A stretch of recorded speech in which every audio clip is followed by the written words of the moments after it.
Pak Ustadz, silahkan Pak Ustadz. Sini ada. Bismillahirrahmanirrahim. Assalamualaikum warahmatullahi wabarakatuh. Waalaikumsalam warahmatullahi Waalaikumsalam wabarakatuh. warahmatullahi wabarakatuh. Alhamdulillahi rabbil alamin. Salatan wassalaman ala rasulillah wa ala alihi wa sahbihi ajma'in. Asyhadu an la ilaha illallah wahdahu la syarikalah. Wa asyhadu anna muhammadan abduhu wa rasuluhu alladzi la nabiyya ba'dah. Allahumma arhamna bil Qur'an waj'alhu lana imama wa nura wa huda wa rahmah. Allahumma dzakirna minhu ma nasina wa 'alimna minhu ma jahilna. Warzuqna tilawatahu ana al-laili wa atrafan nahar waj'alhu lana hujjatan ya rabbal alamin. Bapak Ibu ikhwatal iman rahimakumullah, alhamdulillah kita bersyukur pada Allah pada kesempatan sore hari ini Allah Subhanahu wa taala pertemukan kita melalui wasilah Zoom ini. Kita bersyukur pada Allah Subhanahu wa taala. Dialah Allah taala yang memudahkan kita untuk hadir di Zoom ini. Dan insya Allah sore hari ini kita mau melanjutkan kajian kita Tadabbur Al-Quran Juz Amma. Jika pada bulan yang lalu kita belum masuk juga ke Juz Amma sebetulnya, kita baru menyelesaikan Tadabbur Surat Al-Fatihah, maka insya Allah sore hari ini kita mulai masuk ke surat di Juz Amma. Dan berdasarkan usulan ya dari Bapak Ibu, usulannya adalah mulai dari surat-surat pendeknya. Jadi nggak dimulai dari An-Naba ya, tapi mulainya kita dari surat surat An-Nas. Ya, insya Allah. Mari sama-sama kita awali pertemuan kita dengan baca basmalah. Bismillahirrahmanirrahim. Bismillahirrahmanirrahim. Bismillahirrahmanirrahim. Sekaligus saja, silakan dibuka mikrofonnya. Kita akan baca sama-sama surat An-Nas yang akan kita bahas ya, sore hari ini. Kelihatan ya ini tampilannya. Kita baca sama-sama. Kelihatan Pak Nah, Ustadz jelas. saya baca terlebih dahulu, nanti Bapak Ibu mengikuti. A'udzu billahi minasy syaithanir rajim. Silakan. A'udzu A'udzu billahi billahi minasyaitonir minasyaitonir rajim. Rajim. Bismillahirrahmanirrahim. Bismillahirrahmanirrahim. Bismillahirrahmanirrahim. Qul a'udzu birabbin nas. Silakan. Qul A'udzu a'udzu A'udzu birabbin birabbin birabbin nas. Nas. Ya, ini ditahan ya. Nun bertasydid, gunnah. Maaf Gunnah Pak itu Ustadz, itunya belum Pak Ustadz. Masih di Screen-nya halaman belum judul ini. jalan presentasinya. oh iya, belum kelihatan. Ya, kita ulang ya. Ya. Bismillahirrahmanirrahim. Silakan.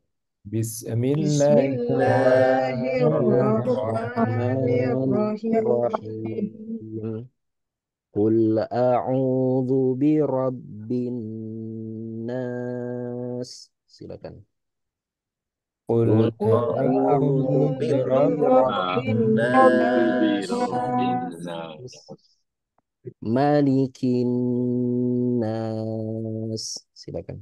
Malikin Malikin Malikin nas. nas. Ilahin nas. ilahin Ilahin Ilahin nas. nas. Min syarril waswasil khannas. min Min Min Min syarril syarril syarril waswasil waswasil waswasil khannas. khannas. khannas. Ya, kita ingat ya, nun bertasydid itu gunnah ya. Jadi ditahan 3 ketukan. Min syarril waswasil khannas. Silakan. Min Min Min syarril syarril waswasil waswasil khannas. khannas. Khannas. Alladzi yuwaswisu fi sudurin nas. Alladzi yuwaswisu fi yuwaswisu fi sudurin sudurin nas Nas minal jinnati wan nas. Minal minal minal jinnati jinnati wan wan Hmm. nas. nas. Baik, sebentar.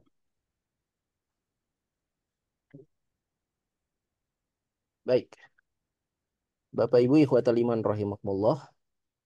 Ini surat An-Nas. Saya yakin semua kita sudah hafal ya surat An-Nas ini.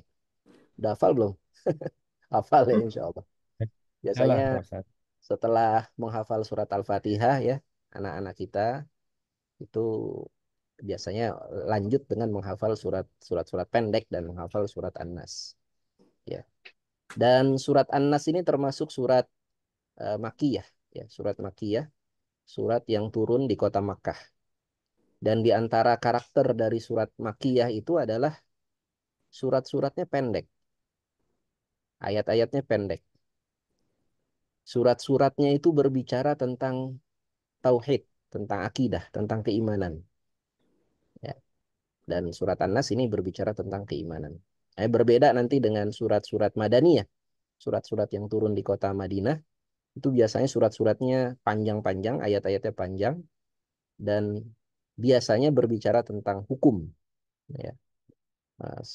Tahu mengenai peristiwa-peristiwa perang yang terjadi di masa Rasulullah berdakwah di kota Madinah. Nah, sedangkan surat-surat Makkiyah tidak demikian. Dan surat Makkiyah dan surat An-Nas ini biasanya digandengkan nanti dengan surat Al-Falaq. Ya, digandengkan dengan surat Al-Falaq dan dia disebut sebagai muawwidzatain. Muawwidzatain artinya dua surat yang bermakna perlindungan. Ya. Dan Nabi SAW mencontohkan kepada kita untuk membaca muawwidzatain ini dalam banyak kesempatan. Ya. Yang pertama ketika ba'da sholat. Ya, setelah sholat Nabi sunnahkan kita baca muawwidzatain. Qul a'udzu birabbil falaq dan qul a'udzu birabbin nas. Kemudian sebelum tidur juga disunahkan membaca muawwidzatain, ya, qul a'udzu birabbil falaq dan qul a'udzu birabbin nas. Kemudian di waktu pagi dan sore hari, ya, pagi hari setelah sholat subuh atau sore hari ya seperti kita saat ini ya menjelang sholat maghrib ba'da asar. Nah, itu juga disunahkan membaca muawwidzatain. Qul a'udzu birabbil falaq dan qul a'udzu birabbin nas. Berikutnya kita mau coba terjemahkan secara perkata karena kita udah belajar buku metode Al-Huda kan. Sudah bisa insya Allah menerjemahkan perkata. Nah, coba kita terjemahkan sama-sama ya. Suratun Nasi. Nah, ini apa artinya suratun Nas? Ya, surat An-Nas ya. Surat di sini maksudnya bukan surat apa risalah, bukan surat yang ditulis oleh manusia. Tapi surat ini masih ingat ya? Apa makna surat dalam Al-Qur'an? Surat ini kata para ulama ya, berasal dari kata sur. Berasal dari kata sur yang artinya pagar. Ya, sur artinya pagar. Jadi suratun Nas ini pasal atau bab mengenai An-Nas. Jadi surah di sini bukan berarti surat yang ditulis manusia, tapi dia pembatas antara satu bab dengan bab berikutnya dalam Al-Qur'an. Ya, kalau buku disebutnya bab ya. Kalau ya Quran disebutnya surat. Ya. An-Nas. An-Nas ini adalah sebutan untuk manusia. Ada ahli bahasa yang mengatakan An-Nas ini berasal dari kata nasa. Maaf, salah ketiknya. Nasa. Nasia yansa. Nas itu berasal dari kata nasia yansa yang artinya lupa. Ya. Jadi kata ahli bahasa sumiyan nasu nasa li'annahu nasin. Ya. Nasia ini isim fa'ilnya adalah nasin. Masih ingat isim fa'il ya? Isim fa'il itu pelaku. Nasia ini fi'il madinya. Nasin adalah isim fa'ilnya. Ya, kata para ahli bahasa, sumiyan nasu nasa, dinamakan manusia itu sebagai annas, sebagai nas. Li'annahu nasin, karena manusia itu punya sifat pelupa. Ya. Manusia punya sifat pelupa. Dan sifat pelupa itulah yang menyebabkan ayah kita Adam alaihissalam tergelincir dari surga. Ya, kenapa Nabi Adam alaihissalam bisa digoda oleh setan? Ya, padahal Allah sudah mengingatkan kepada Nabi Adam, la taqraba hadhihi syajarah, jangan dekati pohon ini. Tapi Adam alaihissalam kemudian malah dekati pohon itu, bahkan sampai makan buah dari pohon itu. Ya. Nah, Nabi Adam yang melakukan itu karena dia lupa, fanasia, karena dia lupa. Jadi lupa itu sifat dasar manusia gitu. Jadi kalau ada manusia yang nggak pernah lupa, kayaknya diragukan itu kemanusiaannya. Kalau manusia itu pasti lupa. Ya. Maka tadi kata para ahli bahasa, sumiyan nasu nasali annahu nasin. Manusia itu dinamakan manusia karena dia pelupa. Ya. Kemudian seperti halnya surat-surat dalam Al-Quran, maka surat An-Nas diawali dengan basmalah. Hanya satu surat dalam Al-Quran yang tidak diawali dengan basmalah. Yaitu surat apa? At-Taubah. Ubah. Nah, surat Al-Bara'ah atau surat At-Taubah. Surat Al-Bara'ah atau surat At-Taubah. Nah, dia tidak diawali dengan basmalah. Mengapa surat At-Taubah tidak diawali dengan basmalah? Karena surat At-Taubah atau surat Al-Bara'ah, Bara'ah itu artinya disloyalitas. Ya, apa namanya? Keberlepasan. Jadi Allah Ta'ala berlepas diri dari orang-orang kafir. Allah nggak mau lagi ngurusin orang-orang kafir. Maksudnya nggak mau ngurusin itu artinya Allah Ta'ala tidak lagi memberi hidayah kepada mereka, tidak lagi memberi petunjuk kepada orang-orang yang memang sudah jelas kekafirannya dan mereka keras kepala dengan kekafirannya. Sehingga mereka akhirnya harus diperangi ketika mereka melakukan kezoliman. Ya, nah, itu surat Al-Bara'ah itu isinya itu. Dan ini surat murkanya Allah kepada orang-orang kafir yang mereka keras kepala dengan kekufurannya. Maka tidak cocok surat yang berisi kemurkaan Allah kepada orang-orang kafir diawali dengan basmalah yang di dalamnya ada dua sifat Allah yang disebutkan di situ, yaitu Ar-Rahman dan Ar-Rahim. Ar-Rahman, Ar-Rahim ini dua sifat Allah yang berakar dari kata Ar-Rahmah, kasih sayang Allah Subhanahu wa taala. Sehingga di surat Al-Bara'ah atau surat At-Taubah tidak disebutkan basmalah sebagai awal suratnya. Kemudian kita masuk ke ayat pertama. Allah Ta'ala berfirman, Kul a'udhu birabbin nas. Apa artinya ini? Kul, Katakanlah, katakanlah, ya, a'udhu aku berlindung birabbin nas. Kepada kepada ya, Tuhannya manusia, Robnya manusia. pada Rabbnya manusia. Malikin nas. Apa di sini? Malik artinya Raja, pemilik pemilik atau raja dari manusia. manusia. Milik penguasa manusia. Nah, Malik ini memang ada dua cara baca ya. Ada yang membacanya Malik, ada yang membacanya Malik. Jadi ada yang bacanya panjang Malik dan ada cara bacanya pendek Malik. Dan dua dua cara baca ini sama-sama benar dan sama-sama digunakan di Quran. Ya. Kalau di surat Al-Fatihah kita bacanya Malik, Malik Yaumiddin. Ya. Tapi di surat An-Nas kita membacanya Malik, Malikin Nas. Ya. Jadi ini dua cara bahasa ini dua-duanya sama-sama benar. Maksudnya sama-sama benar artinya itu raja. Sama-sama benar artinya itu penguasa. Ya, tapi Nabi Shallallahu Alaihi Wasallam mencontohkan kepada kita kalau di surat An-Nas bacanya pendek, Malik. Sedangkan di surat Al-Fatihah bacanya panjang, Malik. Dan Nabi Shallallahu Alaihi Wasallam mencontohkan ini tentu saja beliau mengikuti cara bacanya siapa? Cara bacanya Jibril alaihissalam. Sehingga nggak layak bagi kita untuk mengubah cara bacanya ini. Walaupun artinya sama-sama sama-sama raja ya, tapi nggak layak bagi kita untuk mengubah cara bacaan ini. Jadi ya kita baca pendek.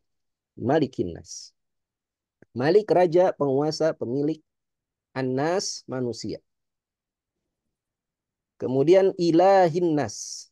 Apa artinya ilah? Sembahan. Artinya yang disembah. Al-ma'bud. Ya. Al-ma'bud, yang disembah. Ya, atau Tuhan yang disembah oleh manusia. Ya. Min syarril waswasil khannas. Min dari syarri keburukan al-waswasi. Ini udah jadi bahasa Indonesia ya, waswas itu. Dari keburukan waswas, bisikan. Al-khannas. Dari keburukan bisikan khannas. Nah, khannas itu apa nanti kita bahas ya. Dari keburukan bisikan khannas. Alladzi, yang khannas ini ya, yuwaswisu, membisikkan, fi, di dalam, suduri. Suduri ini bentuk jamak dari kata sodorun. Sodorun artinya dada. Tapi yang dimaksud di sini tentu saja bukan dada ya, tapi hati. Ya, apa yang ada di dalam dada tersebut. Dan hati yang dimaksud tentu saja bukanlah hati secara fisikal, tapi hati secara ruhani. Ya, hati secara ruh yang menjadi tempat tempat menerima kebenaran. Dan hati inilah yang menggerakkan seluruh anggota tubuh manusia. Ya, kalau secara ruhani ya. Kalau secara fisik kan yang menggerakkan tubuh itu otak ya. Itu secara fisik. Tapi secara ruhani ya.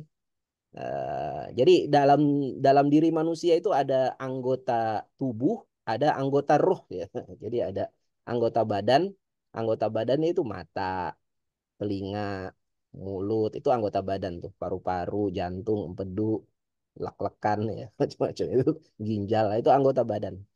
Selain ada anggota badan, ada juga anggota ruh yang disebutkan dalam Al-Quran. Misalnya apa tadi?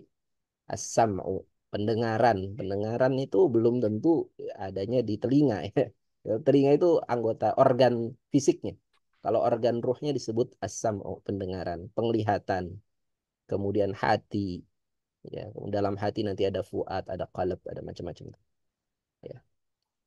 Yang membisikkan di dalam hati an-nas, manusia. Minal jinnati wan nas, dari kalangan. Jadi ini masih menjelaskan mengenai khannas tadi. Minal jinnati wan nas, dan khannas itu ada dari kalangan jinnah, dari kalangan jin, wan nas, dan dari kalangan manusia. Ya, arti harfiahnya ya.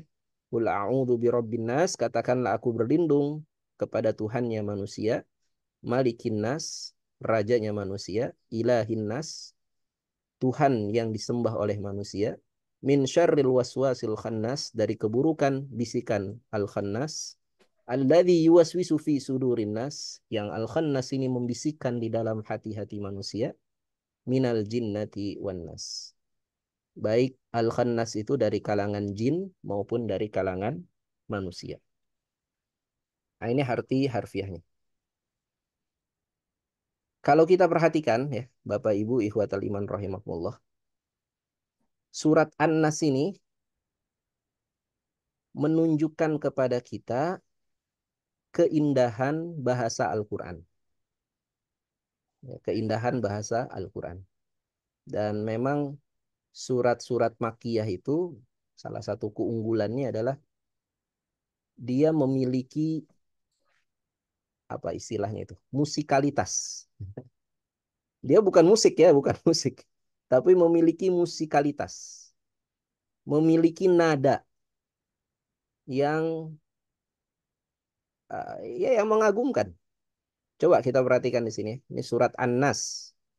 Surat An-Nas tadi bicara tentang apa? Tentang bisikan di dalam hati manusia. Ya. Dan Allah Ta'ala memakai huruf sin sebagai akhir dari setiap ayat di surat An-Nas ini. Ya, jadi surat An-Nas bicara tentang bisikan, dan di akhir ayatnya Allah gunakan huruf sin. Qul a'udzu birabbin nas, malikin nas, ilahin nas, min syarril waswasil khannas, alladzi yuwaswisu fi sudurin nas, minal jinnati wan Nas. Jadi belakangnya huruf sin semua. Bicara tentang bisikan, belakangnya pakai huruf sin. Kebayang nggak itu? Indahnya itu. Jadi bicara tentang bisikan, belakangnya es gitu. Kayak orang berbisik ya. Kayak orang berbisik. Orang berbisik kan begitu ya. Gitu. Gitu. Dan rasanya di setiap bahasa juga sama ya. Bisikan itu pakai S itu. Whisper ya pakai S. Bisikan bahasa Inggris itu. Wus gitu. Bahasa Indonesia juga gitu. Bisikan. Ya, jadi bisikan itu ada unsur S-nya di situ. Ada bisikan. Dan ini banyak sekali surat-surat makiyah itu seperti itu ya. Ini yang dahsyat ini surat An-Nas ya. Kita lihat seperti itu.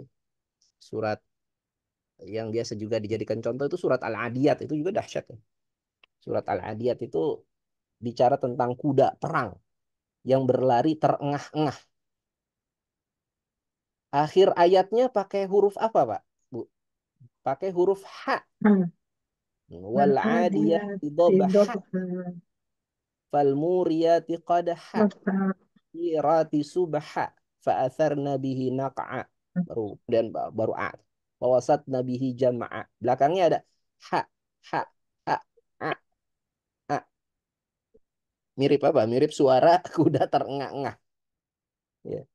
Jadi bicara tentang kuda terengah-engah, belakangnya pakai ha. Nah, ini menunjukkan apa sekali lagi? Keindahan, musikalitas Al-Quran. Ya. Dan inilah yang mengakibatkan dulu orang-orang Arab itu, orang-orang Arab zaman Nabi itu jago-jago syair itu. Jadi orang Quraisy, ya orang Mekah, ya, tinggal di Mekah itu para jagoan-jagoan syair. Ya, jadi orang yang mengaku sebagai ahli syair Arab masa ini ya nggak ada apa-apanya jika dibandingkan dengan ahli syair di masa hidupnya Nabi SAW. Ahli syair bahasa Arab di masa hidupnya Nabi SAW. Dan mereka biasa berlomba-lomba membuat syair-syair yang indah dan dibuat pertandingan itu di pasar Ukaz ya di kota Makkah. Setiap tahun ada pertandingan membacakan syair-syair yang indah. Dan ketika mereka mendengar Al-Quran ini dibacakan, mereka bingung. Mereka heran, mereka takjub. Ini syair nggak pernah mereka dengar ini. Ini syair yang nggak akan mungkin diciptakan oleh manusia atau jin ini. Ya, dan itulah yang menyebabkan ya, banyak sahabat itu ya, masuk Islam, menerima Islam ketika mendengar Al-Quran dibacakan. Nah, kalau kita mungkin orang Indonesia nggak ngerasain itu ya. Tapi kalau orang Arab, apalagi orang Arab yang ahli syair tuh merasakan betul gitu indahnya syair-syair, indahnya Al-Quran dibandingkan dengan syair-syair bahasa Arab ketika itu. Dan di antara ahli syair terkemuka ya di Quraisy pada masa itu adalah Umar bin Khattab. Dan kita tahu Umar bin Khattab itu masuk Islam kan setelah dengarkan Al-Quran. Demikian juga ada tokoh kafir namanya Al-Walid bin Al-Mughirah. Itu bapaknya Khalid bin Walid. Itu juga tokoh kafir. Dia ahli syair. Dia ketika dengarkan Al-Quran dibacakan, dia berkata, apa namanya? Dia bingung, ini apa ini? Ini syair bukan, ini sihir bukan. Karena dia belajar berbagai macam syair. Dan dia nggak pernah mendengar syair seindah ini. Sihir juga bukan. Akhirnya dia mengatakan, wah ini apa namanya? Ini ucapan ya tukang sihir, ini ucapan orang gila. Akhirnya keluarlah apa hinaan-hinaan yang yang itu muncul karena dia tidak bisa menebak ini itu asalnya dari mana. Dan dia tidak mau mengakui bahwa ini bukanlah ciptaan manusia, bukanlah ciptaan jin, ini adalah turun dari Allah Subhanahu wa taala. Demikian juga tokoh yang kita kenal sebagai Abu Jahal ya. Abu Jahal atau Amr bin Hisham itu punya kebiasaan setiap pekan itu datang ke rumah Rasulullah SAW mendengarkan Al-Quran dan mengagumi keindahan Al-Quran sampai berlinang air matanya, tapi dia nggak mau menerima Islam sebagai jalan hidupnya. Nah, dia tahu ini Al-Quran ini indah, Al-Quran ini datang dari Allah, tapi karena kesombongannya, karena fanatismenya dengan kabilahnya, dengan kelompoknya, menghalangi dia menerima Islam. Jadi ini sebagai gambaran aja betapa apa namanya surat An-Nas ini menakjubkan juga dari sisi musikalitas.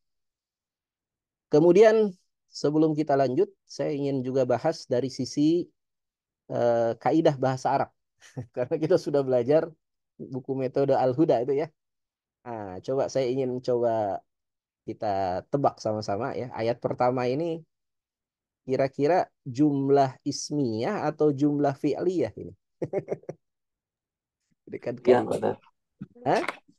Fi'liyah. Amr. Jumlah fi'liyah ya. Fi'liyah. Ya Amr. Pak Udi ya, jumlah fi'liyah Pak Udi ya. Amr, Pak. Hah? Kata Ya, perintah. amr diawali oleh fi'il. Fi'il. Kul ya. Perintah. Kul. Jadi ini jumlah fi'liyah. Kalau jumlah fi'liyah itu Oh, gitu ada ya. berapa unsur minimal? 2. Fi'il sama fa'il. Fi'il dan fa'il. Maka kita cari nanti mana fi'ilnya dan kita cari nanti mana fa'ilnya. Ya. Kul ini fi'ilnya ya. Kemudian di dalam kul itu ada fa'ilnya. Fa'ilnya siapa? Pelakunya siapa? Pelakunya adalah anta. Katakanlah olehmu. Katakanlah oleh engkau.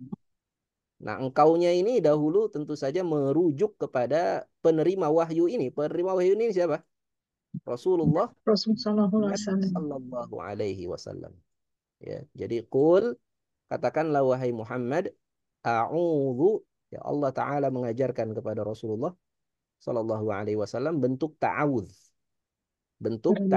Bentuk perlindungan diri. Ya. Allah mengajarkan ungkapan, ini kalau sudah setelah kata qala atau kul maka kalimat baru. Ya. A'udzu birabbin nas. Ini kalimat baru, jumlah baru ya. Nah, ini a'udzu birabbin nas jumlah fi'liyah atau jumlah ismiyah ini? Karena ini kalimat baru. Fi'liyah. Jumlah fi'liyah lagi ya. Kul katakanlah a'udzu, aku berlindung. Nah, jadi di sini ada fi'ilnya apa? Fi'ilnya adza. Fi'il madinya adza. Mudhari'nya ya'udzu. Ya, mudhari'nya ya'udzu. Adza ya'udzu kalau huwa. Kalau saya a'udzu. Katakanlah a'udzu, aku berlindung. Perhatikan di sini dipakai fi'il ya'udzu atau a'udzu kalau anak. A'udzu ini fi'il madi atau fi'il mudhari? Sorry. Fi'il mudhari mengandung makna apa? Waktu kapan? Sedang. Sedang, akan, dan selalu. Jangan lupa tuh 3 ya. Sedang, akan, dan selalu. Jadi kul a'udzu, katakanlah aku selalu berlindung. Ya, aku selalu berlindung. Bi rabbin nas, dengan Tuhannya manusia. Jadi fiilnya ada, fa'ilnya ana, kemudian di sini ada keterangan bi rabbin nas, dengan Tuhannya manusia ya. Bi ini huruf apa bi? Jar. Huruf jar. Rabbi kalau begitu jadi apanya? Isim majrur. Huruf jar. Anas jadi apanya? Kedudukannya jadi apa? Fa'il. Mudhof ilaih. Maf'ul. Mudhof ilaih dong. Mudhof ilaih ya. Iya. Isim yang terletak sesudah isim tanpa tanda isim disebutnya mudhof ilaih. Ya. Nah. Ayat kedua, Malikin nas. Ini sebetulnya lanjutan ya. Malikin nas. Malik juga ini mudhof, an-nas mudhof ilaih. Mudhof wa mudhofun ilaih memiliki makna apa, Bu? Idhofah itu memiliki makna apa? Memiliki makna kepemilikan, ya kan? Aku berlindung kepada Tuhannya manusia. Jadi Tuhan milik manusia, Tuhan yang dimiliki manusia. Malikin nas. Ya, Tuhan yang menjadi rajanya manusia. Ya, ilahin nas. Tuhan yang disembah oleh manusia, Tuhannya manusia. Ya, min syarril waswasil khannas, ini kembali ya, huruf jar, isim majrur, ini mudhof ilaih, ya. Kemudian juga ini sifat. Ya, min syarril waswasil khannas. Alladzi yuwaswisu fi sudurin nas. Ini jumlah ismiyah, jumlah fi'liyah nih, ayat kelima. Fi'liyah. Salah dong. Salah ya. Atau fi'il? Yang. Alladzi ini isim atau fi'il? Atau huruf? Isim ya? Alladzi isim. Ya. Nah, kalau isim yang ada di awal kalimat disebutnya apa? Jumlah ismiyah. Jumlah ismiyah. Jumlah ismiyah itu ada mubtada dan khobar. Ini yang pertama, Khobar. yang di awalnya berarti dia mubtadanya. Mm-mm. Ini mubtadanya, kemudian khobarnya adalah yuwaswisu fi sudurin nas. Ini khobarnya. Khobar apa ini, Bu? Di Khobar awal jumlah ismiyah. Khobar Jumlah khobar jumlah fi'liyah. jumlah ismiyah. fi'liyah dong, Bu. Oh, fi'liyah ya. Kita susahkan fi'il.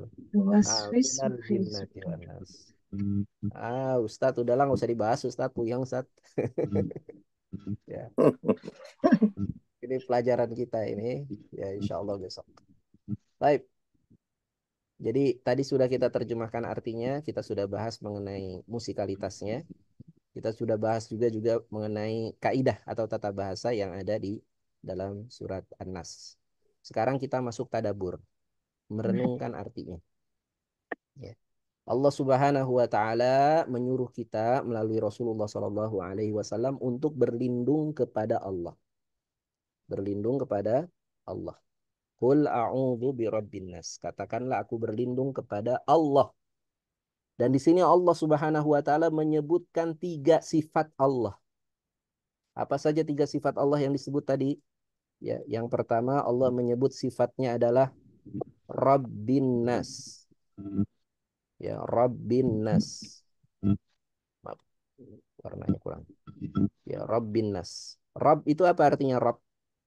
Rabb itu Tuhan. artinya adalah Khaliq, Al-Khaliq wal Mudabbir.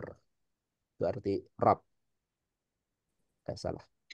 Al-Khaliq wal Mudabbir. Al-Khaliq artinya sang pencipta, wal Mudabbir dan sang pengatur. Ya, kita sering dengar di Quran tuh, di ayat Quran, Mudabbirul Amr, dialah pengatur semua urusan. Jadi yang dimaksud Rabb itu artinya Khaliq, pencipta. Allah lah sang pencipta. Dan Allah Ta'ala setelah menciptakan tidak melepas begitu saja. Tidak seperti bayangan orang-orang agnostik atau orang-orang kafir yang menyangka bahwa Tuhan kalau sudah mencipta, Tuhan itu seperti tukang jam gitu. Kalau udah mencipta, ya sudah, jam itu bergerak dengan sendirinya, nggak diatur lagi. Ya. Ciptakan Big Bang. Dunia ini kemudian tercipta dengan Big Bang, dengan ledakan besar. Dan sesudah ledakan besar itu terjadi, ya sudah. Dunia mencipta dengan, apa namanya, dunia mengatur dirinya sendiri. Makanya kalau ada, apa namanya, ada permintaan atau doa, doanya bukan kepada Allah, tapi doanya kepada alam. Ya, semoga semesta mendukung langkah kita. Karena dia berpikirnya, apa dia nggak percaya adanya Allah? Dia percaya akan adanya Allah sang pencipta ya. Tapi dia, ya orang-orang yang berkata seperti ini nggak yakin bahwa Allah itu mengatur urusan hidupnya. Dia meyakini yang mengatur urusan hidupnya itu ya alam semesta. Tuhan hanya sekedar menciptakan saja, kemudian nggak ngatur lagi. Nah, kalau akidah Islam nggak begitu. Kita meyakini bahwa Allah Ta'ala menciptakan dan Allah Ta'ala mengatur. Wa ma tasqutu min waraqatin illa ya'lamuha Allah. Ya. Sedemikian detilnya Allah Ta'ala mengatur alam semesta ini sampai-sampai tidak ada satupun daun yang jatuh kecuali Allah tahu di mana daun itu jatuh. Kemana daun itu jatuh. Kapan daun itu jatuh. Allah tahu. Berapa jumlah helai daun itu jatuh. Jadi nggak ada sesuatu di alam semesta ini yang tidak bergerak dengan pengaturan Allah. Semuanya diatur oleh Allah. Kita meyakini itu. Ya, bahwa Allah adalah Rabbnya manusia. Allah adalah pencipta dan yang mengatur manusia. Mengatur manusia kita kan. Allah yang menciptakan kita dan Allah yang mengatur ya semua urusan hidup kita. Ya, Allah lah yang menggerakkan jantung kita. Allah lah yang mengirimkan sinyal-sinyal listrik di otak kita. Allah lah ya yang memberikan nafas kepada kita, memberikan kekuatan kepada kita. Ya. Yang kadang-kadang hitung-hitungan manusia itu nggak mungkin kita bisa melakukan itu, ternyata Allah Ta'ala memungkinkan kita untuk melakukan sesuatu yang dalam pandangan manusia nggak mungkin. Ya. Nah, itu Allah, Rabb, ya, pemilik dan Khalik, ya, pencipta dan pengatur manusia. Ini sifat pertama yang Allah sebutkan tentang dirinya. Kemudian sifat yang kedua, Allah Ta'ala menyebutkan dirinya adalah Malikin Nas. Allah Ta'ala adalah penguasa, pemilik manusia. Jadi dia yang menciptakan, dia yang mengatur, kemudian dia tidak melepas begitu saja. Dia masih menggenggam, memiliki ciptaannya itu. Allah lah yang memiliki diri kita, memiliki jiwa kita. Sehingga kita yakin apapun yang kita rasakan hari ini, itu semuanya adalah titipan dari Allah Subhanahu wa Ta'ala, bukan milik kita. Jadi kita nggak punya SHM sebetulnya, nggak punya sertifikat hak milik gitu. Yang kita punya hanya sertifikat hak guna, ya SHG itu. Semuanya itu milik Allah. Ya. Yang kalau milik Allah itu diambil, ya seharusnya ya kita nggak apa ya, nggak sakit hati gitu. Itu kan ada ungkapan ya. Kalau misalnya apa namanya, mobil kita dicuri orang, kita sedih nggak? Sedih ya. Kalau mobil kita dicuri orang gitu. Tapi kalau misalnya mobil seorang laki-laki bernama Asep tinggal di Tasikmalaya, RT 1 RW 10 gitu. Kemudian kelurahan apa gitu. Yang kita nggak tahu si Asep itu siapa, kerjaannya apa, nggak tahu juga mukanya. Kita cuma baca aja di koran. Asep, warga Tasikmalaya, mobilnya hilang. Kira-kira kita sedih nggak dengan hilangnya mobil Asep? Sedih nggak, Pak? Ya enggak lah, kita nggak bakal sedih. Orang mobil itu bukan mobil kita kok, itu mobilnya Asep. Kita nggak sedih. Ya. Jadi yang menyebabkan kita sedih jika kehilangan sesuatu adalah karena kita masih merasa bahwa yang hilang itu milik kita gitu. Tapi kalau bukan milik kita nggak akan sedih kita. Mobilnya si Asep hilang kita nggak sedih karena itu bukan milik kita. Tapi kalau mobil kita yang hilang, wah sedih gitu. Karena masih merasa bahwa itu adalah mobil mobil kita. Karenanya ya perlu ditanamkan dalam hati kita bahwa semua ini adalah titipan dari Allah. Ini bukan milik kita. Ya, harta kita, anak-anak kita, keluarga kita, ya, bahkan nyawa kita itu juga bukan milik kita. Kita nggak punya apa-apa. Ini semua adalah titipan dari Allah Subhanahu wa Ta'ala. Allah lah pemilik manusia. Jadi tadi pertama Allah menciptakan, Allah mengatur, kedua Allah memiliki manusia. Nah, baru lanjutannya yang ketiga, ini sifat Allah yang ketiga. Ilahin nas. Allah lah yang berhak disembah oleh manusia. Jadi tiga ayat ini ya mengajarkan kepada kita tauhid uluhiyah. Tauhid, mentauhidkan Allah dalam menyembah Allah. Dan Allah Ta'ala mengajarkan kepada kita satu logika. Bahwa yang berhak kita sembah itu adalah yang menciptakan kita. Yang mengatur urusan hidup kita. Yang memiliki kita. Itulah yang berhak jadi ilahin nas. Menjadi Tuhannya manusia. Menjadi yang disembah oleh manusia. Kalau ada seseorang menyembah sesuatu, padahal sesuatu itu tidak menciptakannya. Sesuatu itu tidak mengatur urusan hidupnya. Sesuatu itu tidak memiliki dirinya. Ya, untuk apa dia menyembah sesuatu itu? Ya, ada manusia nyembah pohon itu. Pohon nyiptain manusia gak? Enggak. Kenapa disembah? Pohon ngatur hidup manusia gak? Enggak. Malah kita yang ngatur hidupnya pohon. Kita bisa tebang tuh pohon. Ya. Pohon memiliki manusia gak? Enggak. Ya nggak layak disembah oleh manusia. Jadi sesuatu yang tidak memiliki sifat Rabb, sifat Malik, maka dia tidak layak menjadi ilah bagi manusia. Ya. Dan ini ya ayat yang menggetarkan hati orang-orang musyrik Mekah zaman dulu ya.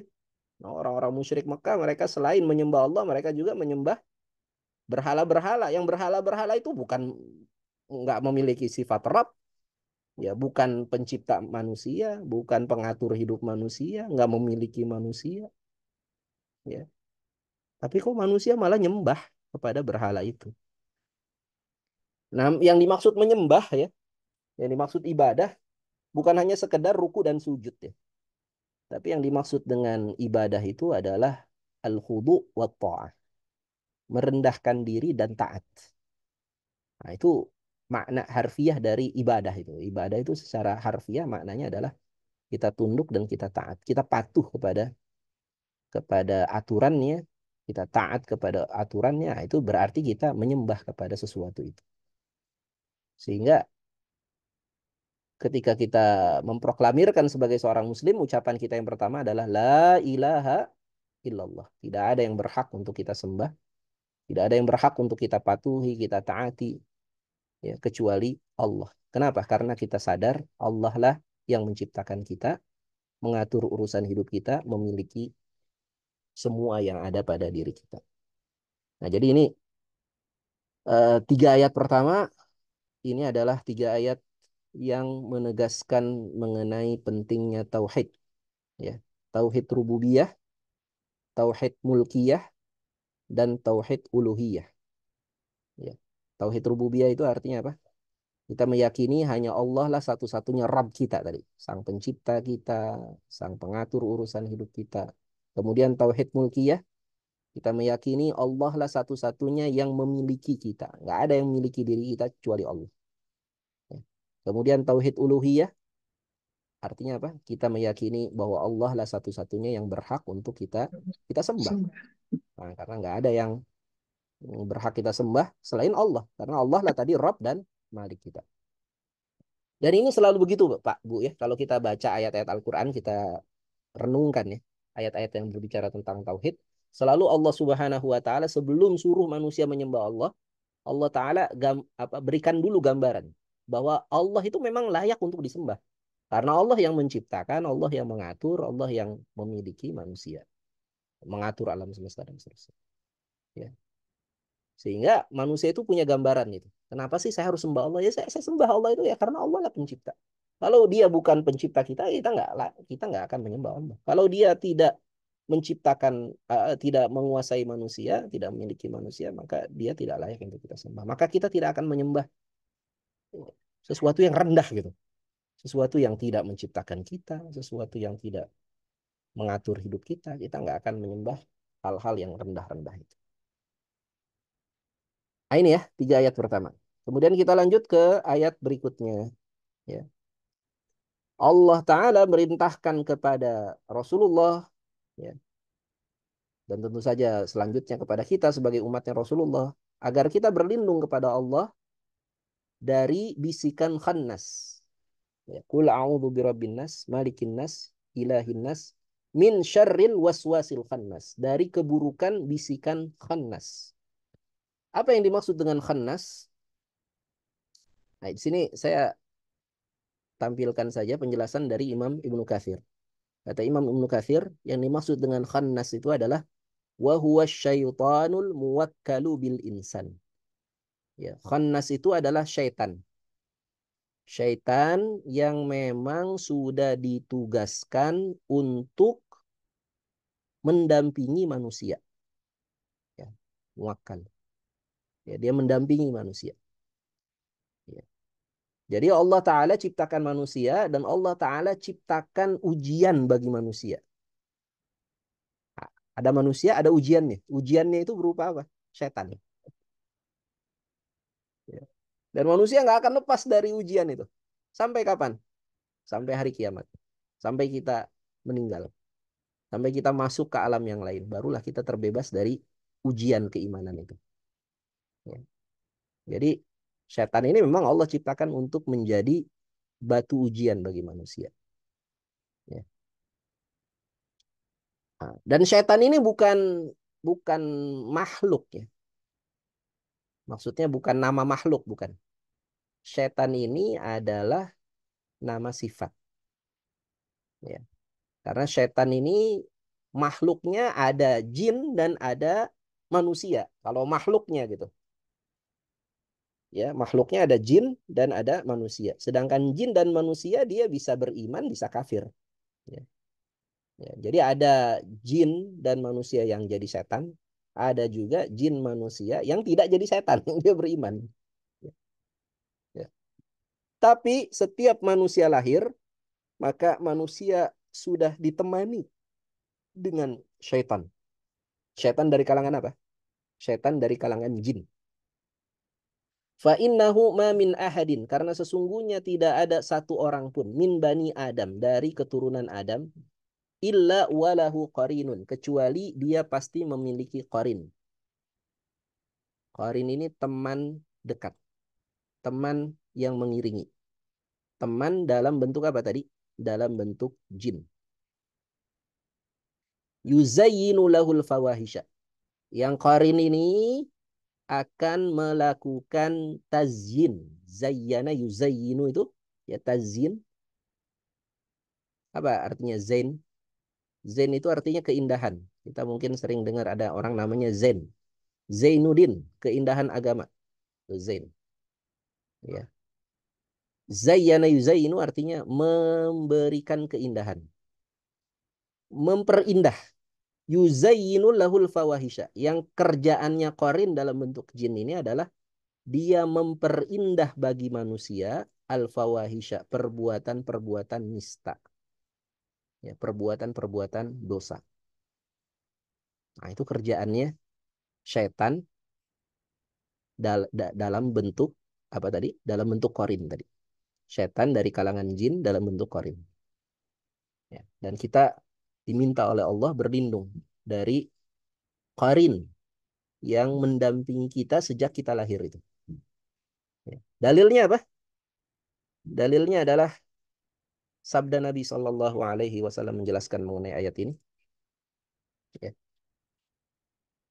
Kata Nabi Shallallahu Alaihi Wasallam, "Ma minkum min ahadin." Tidak ada seorang pun dari kalian illa waqad wukila bihi qarinah. Kecuali pasti telah ditugaskan baginya seorang, bukan seorang ya, karena ini bukan orang ya. Ditugaskan kepadanya satu qarin. Qarin itu teman setan. Qalu, para sahabat bertanya, wa anta ya Rasulullah. Kalau begitu engkau juga wahai Rasulullah, ada qarinnya? Qala na'am. Kata Rasulullah, iya. Illa annallaha a'anani alaihi. Kecuali bahwasanya Allah Ta'ala membantu aku untuk mengatasinya. Untuk mengatasi qarinnya Rasulullah. Fa'aslama. Maka qarinku itu sudah masuk Islam. Fala ya'muruni illa bi khairin. Maka ia tidak memerintahkan kepadaku atau tidak mendorong aku melakukan illa bi khairin, kecuali melakukan kebaikan.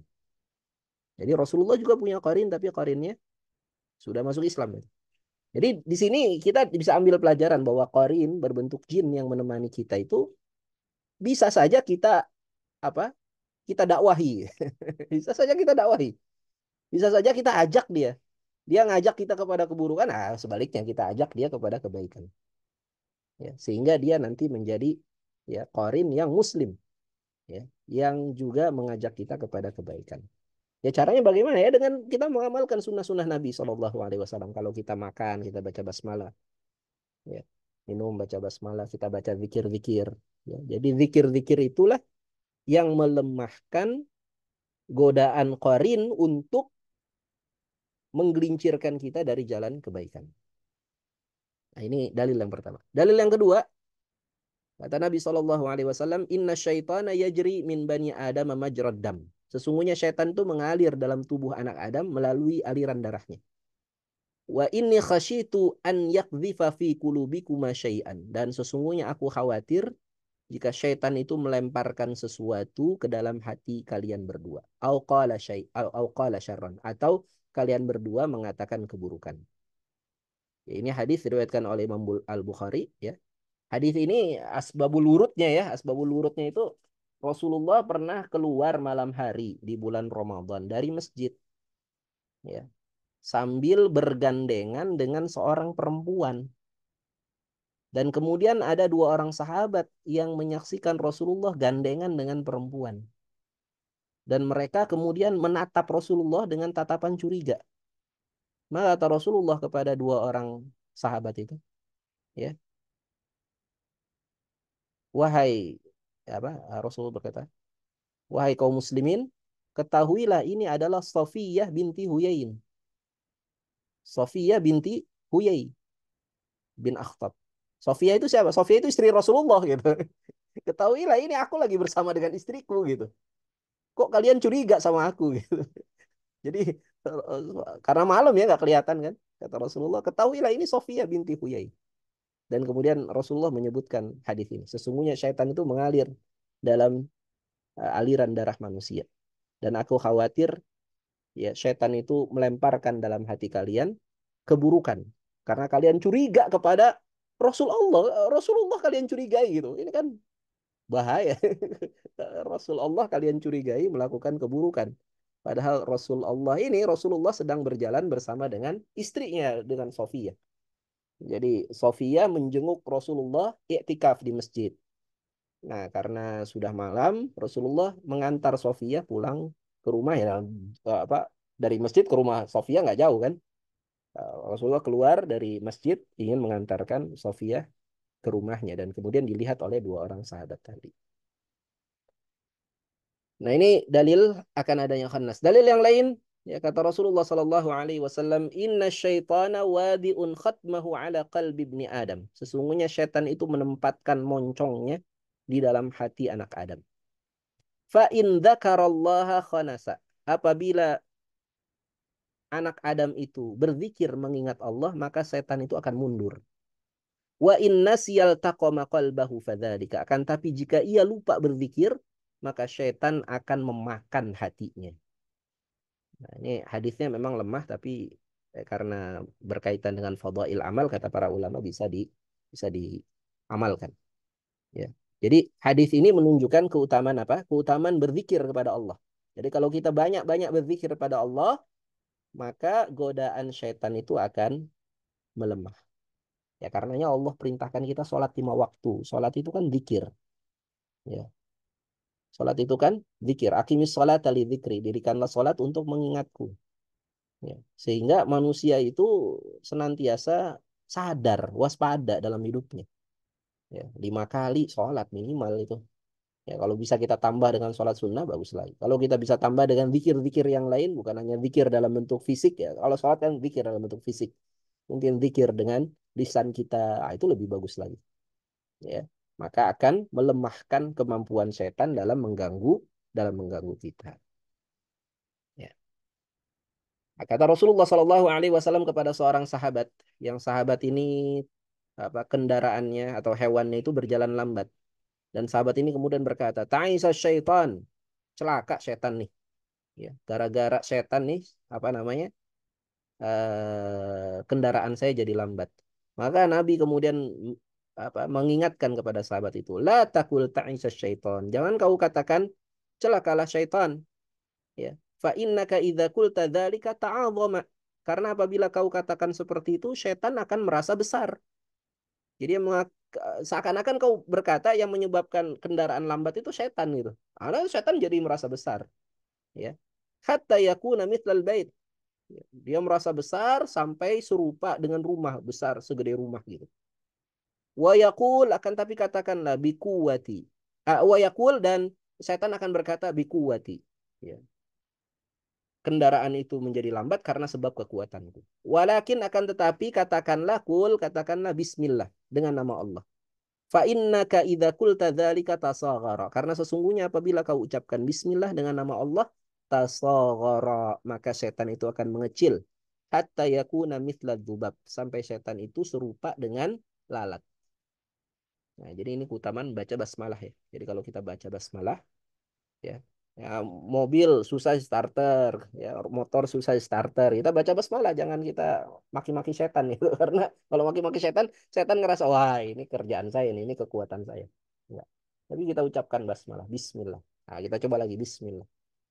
Gitu. Kemudian kita mau makan, kita mau lakukan perbuatan apapun yang baik-baik ya, maka bacalah basmalah. Nah, itu tadi dalil mengenai khannas. Jadi khannas itu apa tadi? Khannas itu adalah syaitan dalam bentuk jin yang memang sudah ditugaskan untuk menemani manusia. Dan khannas ini ya mengajak manusia kepada keburukan. Maka kita harus berjuang mengalahkan khannas ini. Ya, dengan berzikir, mengingat Allah, ya, melakukan aktivitas kebaikan ya, terus-menerus, dan yang paling penting tadi berta'awudz, mohon perlindungan kepada Allah Subhanahu wa taala. Nah, kemudian lanjutan ayatnya, min syarril waswasil khannas alladzi yuwaswisu fi sudurin nas.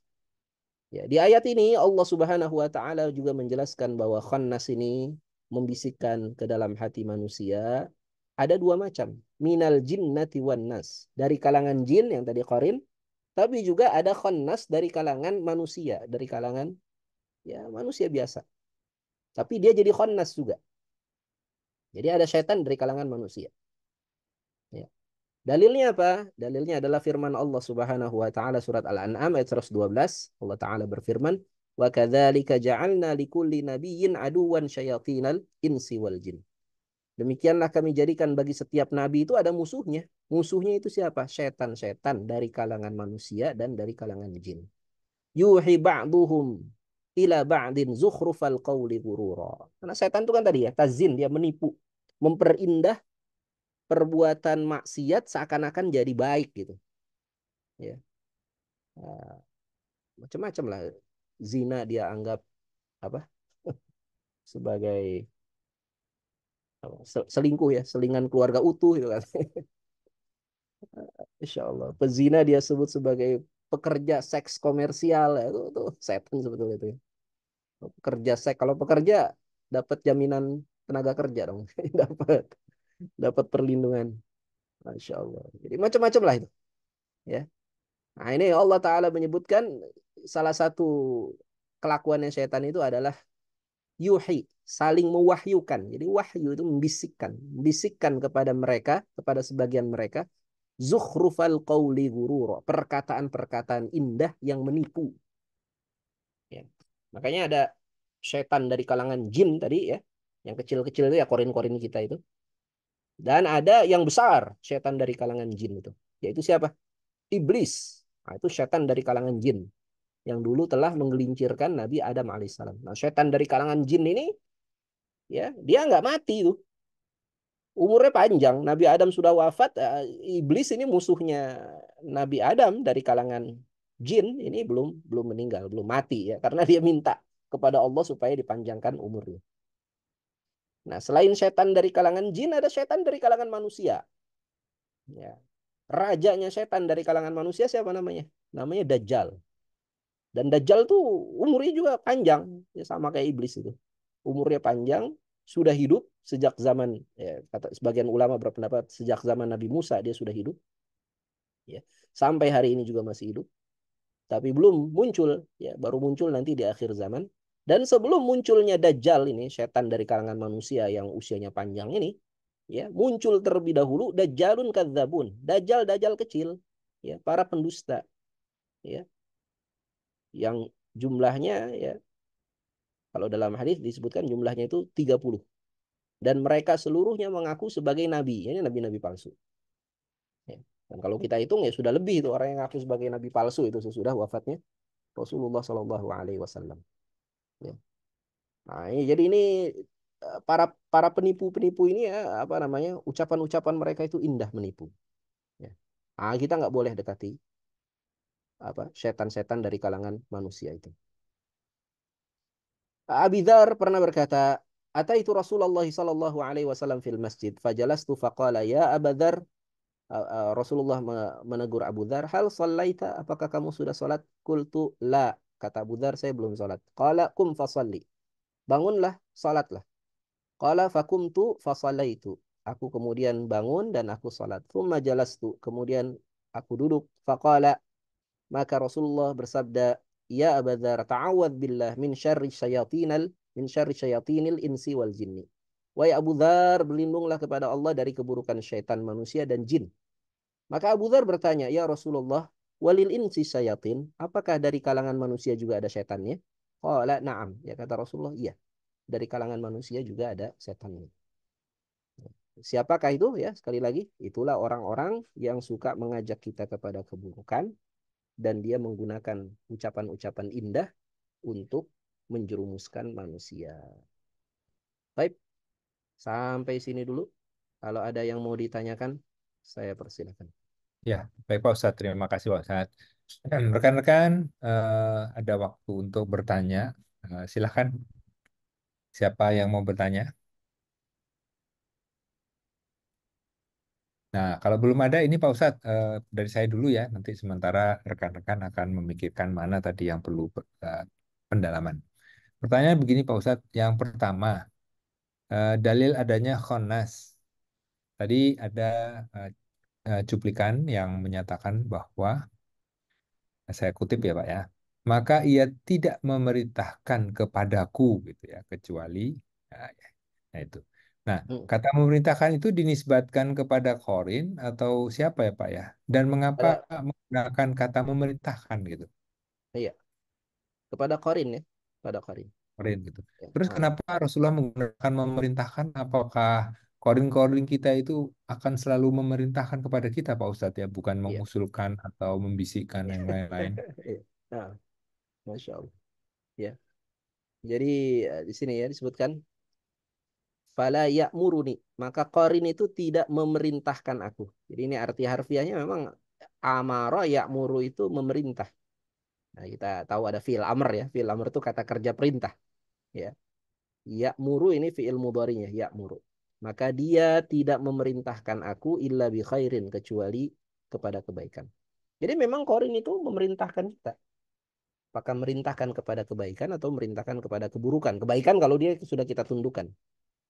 Keburukan ya memang asalnya begitu. Dia selalu memerintahkan kepada keburukan.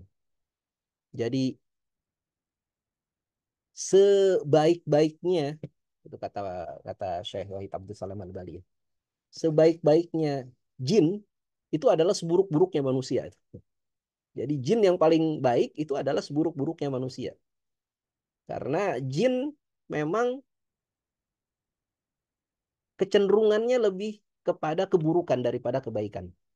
Hmm. Sehingga jin ketika dia jadi korin manusia itu kecenderungannya dia memang lebih buruk dari manusia. Dia dia perintahkan kita untuk melakukan keburukan. Dia perintahkan, tapi perintahnya memang terasa halus ya karena ya seperti bisikan itu perintahnya itu. Hmm. Udah cobain aja deh, udah kerjain aja deh. Udahlah nggak ada yang lihat, udahlah nggak ada yang tahu ini, udah nggak ada yang kenal, udah coba sekali-kali lah, kapan lagi? Ah, itu perintah-perintah dari jin itu, dari korin setan itu. Ya. Udah seteguk aja lah. Ini kan menghangatkan badan. Dia perintahkan kita minum khamar begitu. Udah ambil aja lah. Kalau nggak diambil sekarang, kapan lagi? Ini mumpung ada kesempatan kita bisa korupsi nih. Ambil aja. Bahkan sampai ada yang pakai alasan agama gitu. Untuk setan tuh. Udah korupsi aja lah. Kan kalau korupsi yang korupsi itu orang Islam nanti jadi masjid daripada yang korupsi orang kafir nanti jadi jadi gereja gitu katanya. Udah korupsi aja. Nah, itu pinter itu, ya. Dia memerintahkan kita kepada keburukan, ya. Dia nyuruh-nyuruh kita untuk melakukan keburukan. Nah, ini ya lawannya dari setan ini adalah para malaikat ya. Jadi malaikat juga ada di sekitar kita dan malaikat rahmah, malaikat pembawa kebaikan yang ada di sekitar kita, dia akan mengajak kita kepada kebaikan. Ya, Hmm. ini berbeda dengan setan tadi yang mengajak kita kepada keburukan. Hanya Oh. kadang-kadang ya ada orang-orang yang dengan sengaja mengusir malaikat rahmah, bukan malaikat pencatat amal ya. Kalau malaikat pencatat amal selalu ada di sekitar kita, di kanan kiri kita. Tapi malaikat rahmah yang membisikkan kepada kita kebaikan itu kadang-kadang suka diusir sama manusia. Diusirnya dengan apa? Ya, dengan dia melakukan amalan-amalan pengusir malaikat rahmah. Ya, apa aja misalnya itu. Ya, misalnya dia apa pasang patung-patung di dalam rumah. Maka kata Rasulullah, malaikat rahmah itu nggak masuk ke rumah yang dalamnya ada patung-patung. Atau dia pasang gambar-gambar makhluk hidup. Atau dia apa namanya piara anjing. Ya, itu secara harfiah memang begitu kata Nabi. Dia miara anjing dalam rumah, maka malaikat rahmah nggak masuk ke dalam rumah itu. Atau dia membiarkan rumahnya itu berbau busuk. Ya. Nah, maka malaikat rahmah nggak mau masuk ke dalam rumah yang berbau busuk gitu. Ya. Sebaliknya kalau dia sering dengarkan Al-Quran, rumahnya bernuansa Al-Quran, maka malaikat rahmah itu akan datang ke rumah kita. Dan malaikat rahmah inilah yang nanti akan membisikkan kebaikan dalam dalam hati kita, menguatkan kebaikan yang memang sebetulnya sudah ada. Dalam hati nurani manusia itu sudah ada kecenderungan untuk berbuat baik. Ya, cuma hati nurani ini tadi ditutupi oleh korin tadi. Ya. di apa ditipu ya hati nurani ini dengan bisikan-bisikan qarib. Demikian Pak. Jadi memang arti harfiahnya yang Rasulullah gunakan adalah kata perintah. Ya, tentu saja perintahnya tidak, ayo lakukan. Nah, enggak. Tapi perintahnya itu kadangkala disertai dengan argumentasi, dengan alasan. Sebagaimana iblis ya. Iblis ketika memerintahkan Nabi Adam itu untuk mendekati pohon khuldi itu kan ada argumentasinya kan. Jadi iblis nggak sekedar udah dekat aja dekati saja pohon itu, makan saja buahnya. Enggak. Iblis kasih argumentasi. Sesungguhnya Allah melarang engkau mendekati pohon itu supaya engkau tidak menjadi manusia kekal. Supaya engkau tidak menjadi malakain. Nah, malakain ini ada yang membaca malakain, ada yang membaca malikain. Kalau baca malakain berarti supaya engkau tidak jadi dua malaikat. Kalau dibaca malikain supaya engkau tidak jadi dua orang penguasa, dua orang raja. Jadi yang ditawarin sama iblis, udah dekatin aja tuh pohon. Kalau kau dekati pohon itu, maka engkau akan berumur panjang dan engkau akan menjadi penguasa. Wah, itu kan tawaran yang sangat menggiurkan bagi manusia ya. Siapa manusia yang nggak mau umur panjang ya? Umurnya panjang, mau tuh. Makanya lagu yang terkenal itu kan Forever Young kan. Kita pengen selalu muda ya. Umur panjang selalu muda.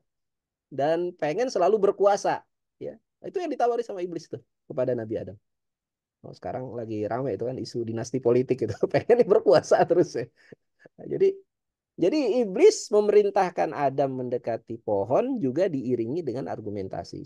Ya, sebagaimana itu juga muridnya iblis ya itu korin-korin kecil itu yang ada di sekitar kita itu juga memerintahkan kita diiringi dengan argumentasi. Nah, argumentasi itulah yang disebut sebagai apa tadi? Sebagai tazyin, memperindah ya perbuatan-perbuatan buruk. Sekian ya. Wallahu a'lam. Ya, baik Pak Ustadz. Nah, Terima untuk kasih mengecilkan penjelasan. setan selain basmalah bolehkah kita sebut Allah? Boleh aja kita sebut Allah. Ah, Basmalah Allah, ya Allah, ya. Sebut nama Allah. Karena basmalah itu kan artinya dengan menyebut nama Allah. Kita sebut nama Allah. Tapi jangan kemudian dikurangi lagi ya. Sudah menyebut Allah, kemudian dikurangi lagi. Gimana kalau kita sebutnya hu-nya saja? Itu sebagaimana yang dilakukan oleh kalangan sufi ya. Sufi nggak lagi nyebut Allah, dia nyebut hu aja. Hu, hu, hu, hu. Ah, itu nggak boleh itu. Jadi itu sudah apa standar minimal itu kita hanya menyebut nama Allah saja. Ya. Dan sebagai hamba yang beradab kepada Tuhannya, hendaknya kita menyebut nama Allah dengan menyebut pula sifat-sifatnya. Ya kan kita kalau nyebut orang tua kita kan nggak mungkin ya kita nyebut orang tua kita nama doang gitu. Sopan nggak kira-kira?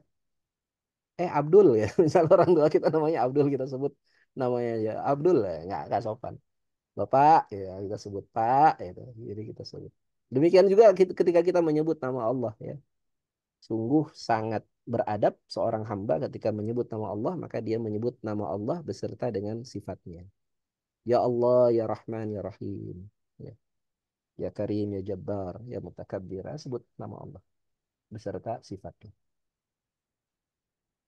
Baik. Demikian ya. ya, ya Pak Nah, Ustadz. baik. Ya.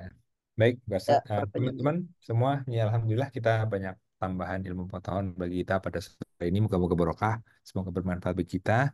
Nah, mengingat sudah waktunya, maka izin Pak Ustadz Ya, ditutup dengan doa bagi kita semua, baik. bagi yang berhalangan, sedang sakit, ada keperluan, dan mungkin sudah mendahului kita, orang tua kita, guru kita, saudara, istri, suami, anak-anak, dan lain-lain Pak Ustadz.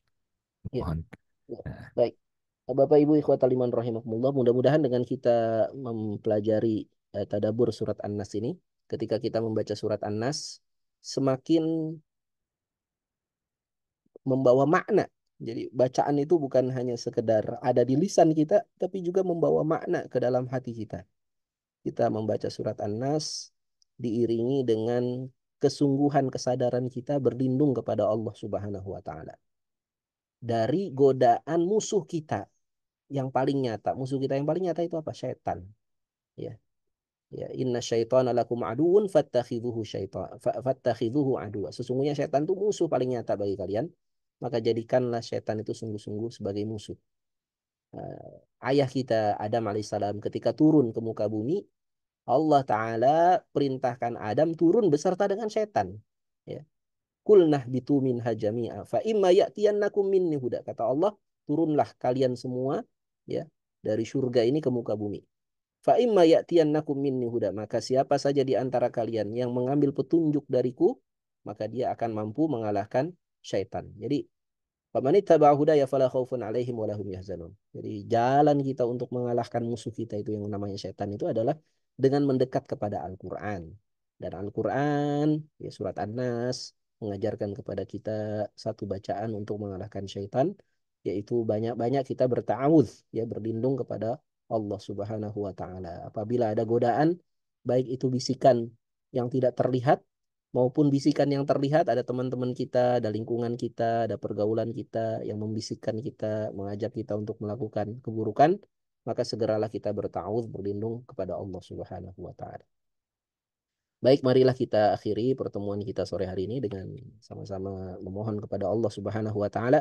Semoga Allah Subhanahu wa taala menguatkan iman dan Islam kita.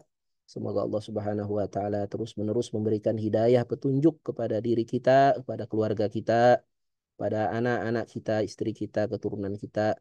Dan semoga Allah Subhanahu wa taala mewafatkan kita dalam keadaan husnul khatimah, mewafatkan kita dalam keadaan mampu mengucapkan la ilaha illallah baik dengan lisan kita, dengan hati kita maupun dengan amal perbuatan kita. A'udzu billahi minasyaitonir rajim. Bismillahirrahmanirrahim. Alhamdulillahi rabbil alamin. Hamdan na'imin hamdan syakirin hamdan yuwafi ni'mahu wa yukafi'u mazidah. Ya Rabbana lakal hamdu kama yanbaghi li jalali wajhikal karim wa 'azimi sultanik. Allahumma ya muqallibal qulub, tsabbit qulubana ala dinik. Allahumma ya musarrifal qulub, sarrif qulubana ala ta'atik. Allahumma a'inna ala dzikrika wa syukrika wa husni ibadatik. Allahumma a'inna ala dzikrika wa syukrika wa husni ibadatik. Allahumma a'inna ala dzikrika wa syukrika wa husni ibadatik. Allahumma kfina bihalalika an haramik waghnina bifadlika amman siwak. Ya Allah, siapa saja yang ada di antara kami ya Allah yang sedang memiliki hajat kepadamu ya Allah, maka mudahkanlah hajat-hajat kami ya Allah. Mudahkanlah semua urusan-urusan kami ya Allah, baik di dunia ini maupun di akhirat kelak ya Allah. Ya Allah, siapa saja di antara kami yang mungkin sedang sakit ya Allah, maka angkatlah penyakitnya itu ya Allah. Berikanlah tambahan kesabaran kepada kami ya Allah. Berikanlah pahala atas kesabaran yang telah Kau titipkan kepada kami ya Allah. Siapa saja ada di antara kami yang sedang terlilit masalah ekonomi, terlilit hutang ya Allah, maka kami mohon padamu ya Allah, bebaskanlah kami dari jeratan hutang ya Allah. Siapa saja di antara kami yang sedang punya masalah, baik masalah secara pribadi, masalah keluarga, ya Allah, maka bantulah kepada kami untuk dapat mencari jalan keluar yang terbaik dari masalah-masalah keluarga kami, ya Allah. Ya Allah, Engkaulah tempat kami berlindung. Engkaulah tempat kami bersandar. Engkaulah tempat kami bergantung, menggantungkan semua urusan-urusan hidup kami, ya Allah. Ya Allah, kalau bukan karena Rahman dan Rahimmu ya Allah. Kalau bukan karena kasih sayangmu ya Allah, maka kami tak akan mampu untuk melakukan berbagai macam ketaatan kepadamu ya Allah. Kalaulah bukan karena kasih sayangmu ya Allah, maka tidak akan mungkin kami dapat menghindar dari berbagai macam kemaksiatan ya Allah. La haula wa la quwata illa billah. Rabbana la tuzigh qulubana ba'da idh hadaitana wa hab lana min ladunka rahmah innaka antal wahhab. Rabbana atina fid dunya hasanah wa fil akhirati hasanah wa qina adzabannar. Subhana rabbika rabbil izzati amma yasifun. Wassalamun alal mursalin walhamdulillahi rabbil alamin. Amin. Rabbal alamin. Qulu qawli hadza wa astaghfirullah li wa lakum innahu huwas samiul alim. Mohon maaf apabila ada kekurangan. Mudah-mudahan bermanfaat apa yang kita kaji sore hari ini. Kita tutup sama-sama dengan mengucapkan doa kafaratul majlis. Subhanakallahumma wa bihamdika. Asyhadu an la ilaha illa anta wa atubu ilaik. Walhamdulillahi rabbil alamin. Assalamualaikum warahmatullahi wabarakatuh. Waalaikumsalam warahmatullahi wabarakatuh. Jazakallah khairan, Pak Ustadz. Terima kasih Waalaikumsalam. teman-teman semua. Jazakallah khairan.